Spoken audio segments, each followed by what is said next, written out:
Nicholas Nickleby by Charles Dickens, Chapter 3, Part 1.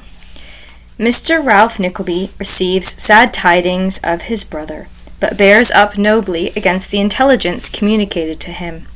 The reader is informed how he liked Nicholas, who is herein introduced, and how kindly he proposed to make his fortune at once. Having rendered his zealous assistance towards dispatching the lunch, with all the promptitude and energy which are among the most important qualities that men of business can possess, Mr. Ralph Nickleby took a cordial farewell of his fellow speculators, and bent his steps westward in unwonted good humour. As he passed St. Paul's, he stepped aside into a doorway to set his watch, and with his hand on the key and his eye on the cathedral dial, was intent upon doing so, when a man suddenly stopped before him. It was Newman Noggs. "Ah, Newman," said Mr. Nickleby, looking up as he pursued his occupation. "The letter about the mortgage has come, has it? I thought it would." "Wrong," said Newman.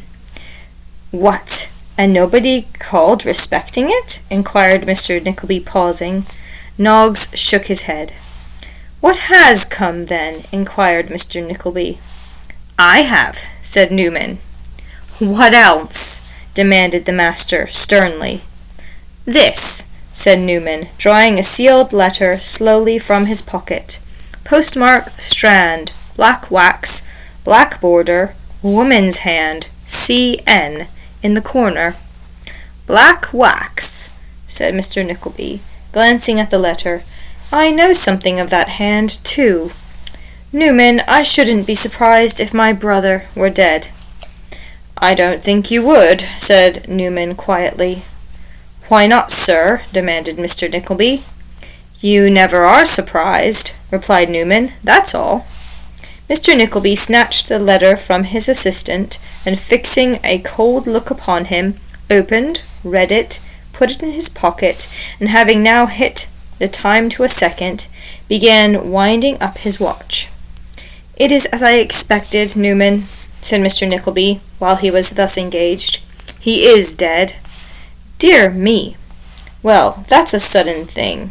I shouldn't have thought it, really, with these touching expressions of sorrow." Mr. Nickleby replaced his watch in his fob, and, fitting on his gloves to a nicety, turned upon his way and walked slowly westward, with his hands behind him. "Children alive?" inquired Noggs, stepping up to him. "Why, that's the very thing," replied Mr. Nickleby, as though his thoughts were about them at that moment. "They are both alive." "Both?" repeated Newman Noggs in a low voice. "And the widow, too," added Mr. Nickleby. "And all three in London, confound them, all three here, Newman." Newman fell a little behind his master, and his face was curiously twisted as by a spasm, but whether of paralysis or grief or inward laughter, nobody but himself could possibly explain. The expression of a man's face is commonly a help to his thoughts, or glossary of his speech, but the countenance of Newman Noggs, in his ordinary moods, was a problem which no stretch of ingenuity could solve. "Go home," said Mr. Nickleby, after they had walked a few paces, looking round at the clerk as if he were his dog. The words were scarcely uttered when Newman darted across the road, slunk among the crowd, and disappeared in an instant. "Reasonable, certainly," muttered Mr. Nickleby to himself as he walked on. "Very reasonable. My brother never did anything for me, and I never expected it. The breath is no sooner out of his body than I am to be looked to as the support of a great hearty woman and a grown boy and girl. What are they to me? I never saw them." Full of these, and many other reflections of a similar kind, Mr. Nickleby made the best of his way to the Strand, and referring to his letter, as if to ascertain the number of the house he wanted, stopped at a private door about halfway down that crowded thoroughfare. A miniature painter lived there, for there was a large gilt frame screwed upon the street door, in which were displayed upon a black velvet ground 2 portraits of naval dress coats with faces looking out of them, and telescopes attached, one of a young gentleman in a very vermilion uniform, flourishing a sabre, and one of a literary character with a high forehead, a pen and ink, 6 books, and a curtain.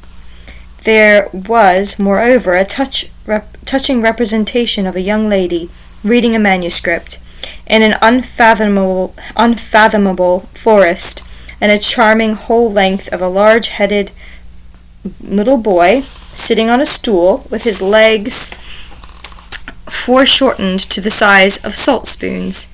Besides these works of art, there were a great many heads of old ladies and gentlemen smirking at each other out of blue and brown skies, and an elegantly written card of terms with an embossed border. Mr. Nickleby glanced at these frivolities with great contempt, and gave a double knock, which, having been thrice repeated, was answered by a servant girl with an uncommonly dirty face. "Is Mrs. Nickleby at home, girl?" demanded Ralph sharply. "Her name ain't Nickleby," said the girl. "Nickleby, you mean?"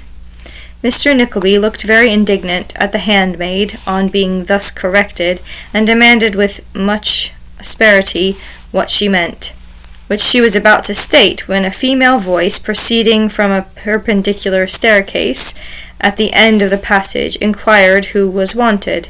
"Mrs. Nickleby," said Ralph. "It's the 2nd floor, Hannah," said the same voice. "What a stupid thing you are! Is the 2nd floor at home?" "Somebody went out just now, but I think it was the attic, which had been a cleaning of himself," replied the girl. "You had better see," said the invisible female. "Show the gentleman where the bell is, and tell him he mustn't knock double knocks for the 2nd floor. I can't allow a knock except when the bell's broke, and then it must be 2 single ones." "Here," said Ralph, walking in without more parley. "I beg your pardon. Is that Mrs. what's her name?" "Nickleby," replied the voice, as a yellow headdress bobbed over the banister. "I'll speak to you a moment, ma'am, with your leave," said Ralph. The voice replied that the gentleman was to walk up, but he had walked up before it spoke, and stepping into the 1st floor was received by the wearer of the yellow headdress, who had a gown to correspond, and was of much the same colour herself. Miss Nickleby was a mincing young lady of 50, and Miss Nickleby's apartment was the gilt frame downstairs on a larger scale, and something dirtier. "Ahem," said Miss Nickleby, coughing delicately behind her black silk mitten. "A miniature, I presume?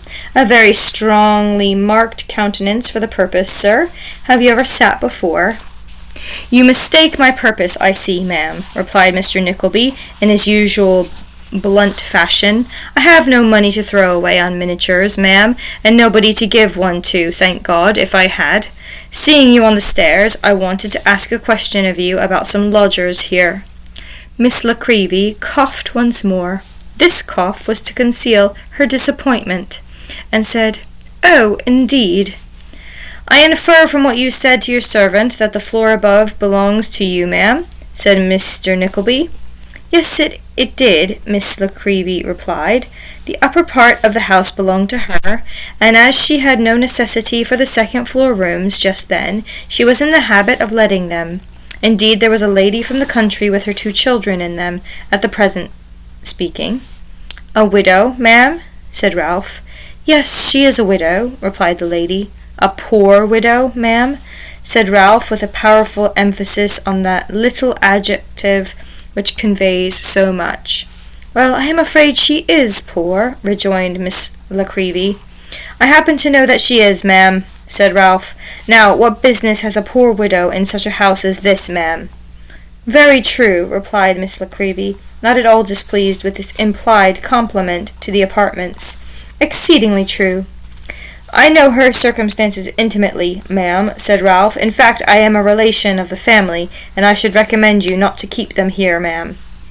"I should hope, if there was any incompatibility to meet the pecuniary obligations," said Miss Nickleby with another cough, "that the lady's family would—" "No," No, they wouldn't, ma'am, interrupted Ralph hastily. Don't think of it.